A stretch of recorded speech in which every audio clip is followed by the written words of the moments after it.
Olá pessoal, neste vídeo vamos aprender como utilizar o Polymath para resolver EDOs, equações diferenciais ordinárias.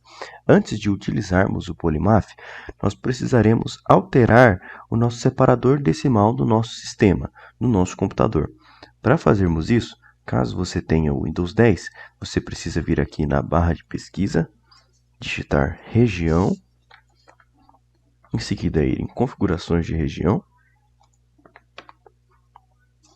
Agora, nós devemos clicar aqui em configurações adicionais de data, hora e região, que fica nessa parte aqui. Em seguida, agora nós vamos aqui em alterar formatos de data, hora ou número. Em seguida, nessa tela, nós vamos em configurações adicionais. E aqui nós trocamos o símbolo decimal de vírgula para ponto. Agora nós podemos clicar em aplicar. Caso depois de você utilizar o Polymath você quiser voltar a utilizar o símbolo decimal, você faz esse mesmo sequência de pesquisas aí, e depois vem aqui em redefinir para voltar ao normal do seu computador. Agora nós podemos fechar todas as janelas que a gente abriu e irmos direto ao Polymath. Aqui no Polymath a gente vai resolver uma EDO que é muito simples, só para podermos testar o nosso software mesmo. Então vou colocar a EDO aqui no Symbolab e colocar para resolver e plotar o gráfico para ver se o nosso Polymath nos mostra a resposta correta. Bom, então essa aqui é a EDO que nós vamos resolver hoje. Y' igual a menos 2y mais 3 com y0 igual a 0. E esse aqui é o gráfico que deve ser a nossa solução. A partir de t igual a 2, y deve ser mais ou menos 1,5 e deve-se começar em 0, ok? Então vamos lá ao nosso Polymath. Aqui no Polymath nós podemos acionar 4 botões. Temos 4 lugares onde podemos resolver nossos problemas. Esse primeiro botão é onde nós vamos resolver sistema de equações lineares, esse aqui, ó, na parte superior. Esse segundo botão é onde nós vamos resolver um sistema de equações não lineares. Aqui onde nós vamos resolver um sistema de equações diferenciais ordinárias, que é o que vamos utilizar. E aqui onde nós podemos fazer regressões e analisar dados, que nós podemos utilizar em cinética também, para fazer regressão linear de dados cinéticos. Mas hoje, como nós queremos resolver EDOs, nós vamos aqui em solucionar sistemas de EDOs. Certo, pessoal? Bom, agora nós precisamos inserir a nossa EDO, dy dt, certo? Nós podemos fazer isso digitando aqui mesmo, então dy dividido por dt é igual a menos 2 vezes y mais 3. Aqui ele já aceitou a nossa equação diferencial. Ou nós podemos fazer isso também clicando nesse botão aqui, no canto superior aqui do nosso programa, logo acima de Differential Equations, e aqui a gente consegue inserir a nossa equação de um jeito mais fácil de ver, né? Então, dy dt igual a menos 2 vezes y mais 3, e aqui ele já pede para colocar o nosso valor inicial, que a gente sabe que é 0, done, então ele adiciona aqui direto no nosso programa. Caso você queira aumentar a fonte do seu Symbolab, ou melhor, do seu Polymath, você pode fazer isso vindo aqui em Format, Fonte, e aí eu recomendo você aumentar o tamanho dessa fonte, né, porque é uma fonte bem pequena, então eu vou aumentar aqui até para ficar mais fácil para vocês enxergarem, certo? Temos aqui nossas equações mais fáceis de enxergar agora.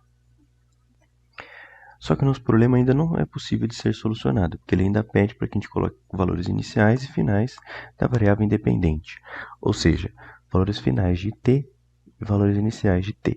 Então, nós sabemos que nosso t quer começar em 0 e o valor final, que a gente tem que colocar f, t de f, nós podemos colocar qualquer valor. Aqui vamos colocar 10, ok?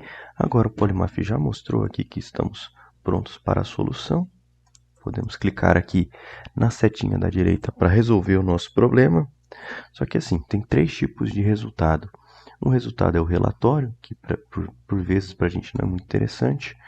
o outro resultado é por tabela e o outro é por gráfico. Vamos ver os 3 resultados. Então pode marcar aqui as 3 caixinhas e clicar na setinha para a direita.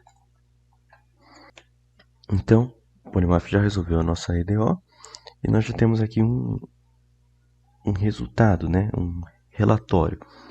Então, temos o valor inicial, o valor mínimo, o valor máximo e o valor final. Ou seja, aqui o valor, entre aspas, em regime permanente, né? Depois de muito tempo. Então, geralmente esse relatório não é muito útil, então a gente pode fechar ele aqui nessa janelinha. Agora nós temos o gráfico. Como nós podemos observar, nosso gráfico está completamente correto. Tá? Ele bate exatamente com o que a gente viu lá no Symbolab.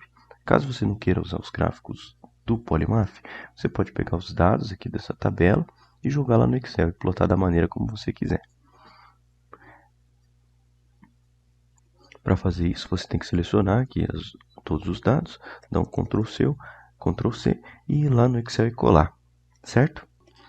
Uma coisa importante a ser destacada aqui no Polymath é que a gente também pode colocar equações explícitas, não só diferenciais. Por exemplo, se ao invés de colocar menos 2 vezes y aqui, a gente quisesse colocar menos k vezes y, o Polymath vai chiar, porque tem uma variável que não foi definida aqui, né? Então, por exemplo, é um sistema que tem mais mais variáveis do que equações.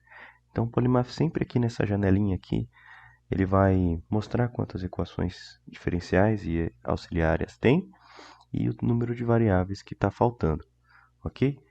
Mas então, como que a gente faz para resolver esse problema que o k não está definido? A gente vem aqui e define ele aqui embaixo, né? Então, k é igual a 2. Aí agora ele fala que está pronto para a solução, que o número de variáveis e o número de equações é o mesmo. Essa equação aqui pode ser algo mais complicado. Então, por exemplo, se você tiver alguma forma, tipo a vezes exponencial menos e sobre rt, ele vai entender isso aqui também. Mas é claro, você vai precisar definir o a também, né? Então, a é igual a isso daqui, é igual a isso daqui. Entenderam, né, gente? É interessante a gente colocar comentários aqui para a gente saber sempre qual unidade que a gente está trabalhando. Então, por exemplo, esse A aqui, se ele for quilograma por segundo, né? Você coloca hashtag quilograma/segundo para você não se confundir. E saber que você está usando tudo na mesma base, tá? Inclusive, você pode colocar até mesmo comentários para as EDOs aqui, né? Então, por exemplo, essa EDO aqui, sei lá, EDO descreve a perda de carga, por exemplo, né? Ok, pessoal? Então, é assim que a gente consegue usar o Polymath para resolver um monte de EDOs simultaneamente. Mesmo que essas EDOs tenham muitos parâmetros, diversas vezes a gente vai ter parâmetros aqui que multiplicam a nossa variável independente, que são parâmetros bem complicados mesmo. Então, a gente precisa vir aqui e definir esses parâmetros em termos de outros parâmetros até às vezes. Mas a gente pode colocar aqui, digitar, inserir equação explícita aqui, né? Por exemplo. Então, para você definir uma equação explícita, t igual a uma certa coisa. Por exemplo, a gente pode inserir uma equação explícita aqui também, ó. Do lado onde a gente inseriu a equação diferencial, a gente pode inserir a equação explícita. Aí aparece essa janelinha aqui, ó. Sei lá. A gente pode inserir ela aqui, certo? Agora, pessoal, vamos fazer uma regressão aqui usando o Polymath, que também é uma ferramenta muito útil. Podemos fechar aqui nosso problema.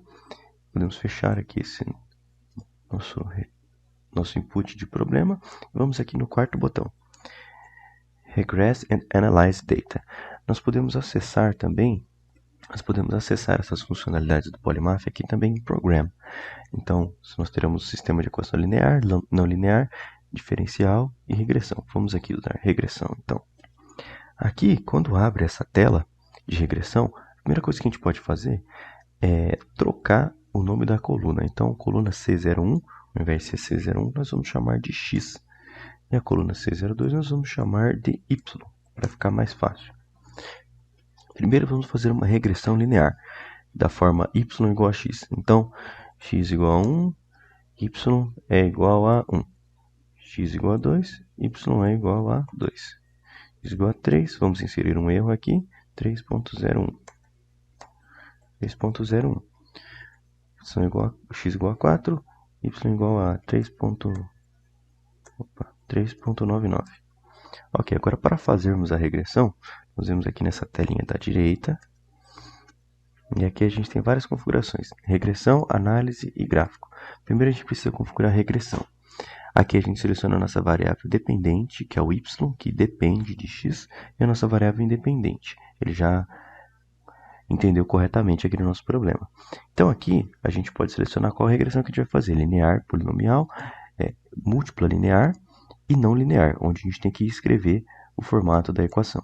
Vamos fazer primeiro uma regressão polinomial. A gente seleciona aqui qual que é o grau do polinômio. Então vamos colocar 1 aqui, porque é uma regressão linear, e clica na setinha para a direita. Bom, nós temos aqui a nossa regressão, como podemos observar. Então, o valor de A0 que ele deu foi de 0,005 e o valor de A1 foi de 0,998. Nós podemos ver o R quadrado aqui também. Aqui ele também faz uma tabela da variação entre o y calculado e o y experimental, entre aspas, né? E a variação entre cada ponto. Vamos fazer agora uma regressão não linear para ver como deve ser feito. Eu peguei os dados de uma equação não linear aqui e vamos tentar regredir. Ela é uma exponencial decrescente. Okay? Então, esses são os dados aqui: 1, 0,36, 2, 0,13, 3, 0,05. Agora, para fazer a regressão não linear, a gente vem aqui na tabela de regressão, vamos em não linear, podemos escrever y igual a maiúsculo, que ele já entende, que é um modelo do parâmetro, está vendo aqui, ó, vezes exponencial, podemos colocar exp, que ele vai entender, menos x. Agora ele já tirou, ele estava entendendo o exp como um parâmetro, né? Mas não é, na verdade. Então, vamos colocar aqui o chute inicial desse a aqui é o valor de 1. Ok, gente? Então, agora a gente pode fazer essa regressão. Legal, então como a gente pode observar aqui, é exatamente isso. A equação original era y igual a e elevado a menos x mesmo. E ele identificou aqui que o a é 0,97. Claro que tem um pouquinho de erro, né? Porque eu coloquei só 2 casas decimais, por isso que mudou um pouquinho o valor do a. Mas a gente tem aqui um e quadrado bem bom. Então, assim a gente consegue fazer regressão não linear com vários parâmetros, né? Basta você ter a carinha da equação que tem que ter, colocar os parâmetros tudo em letra maiúscula, A, B, C, D, que ele vai entender que são parâmetros da equação. Certo? Então, eu fico por aqui. Obrigado por terem assistido até o final. Não se esqueça de dar um like, se inscrever no meu canal. É isso aí, gente. Obrigado.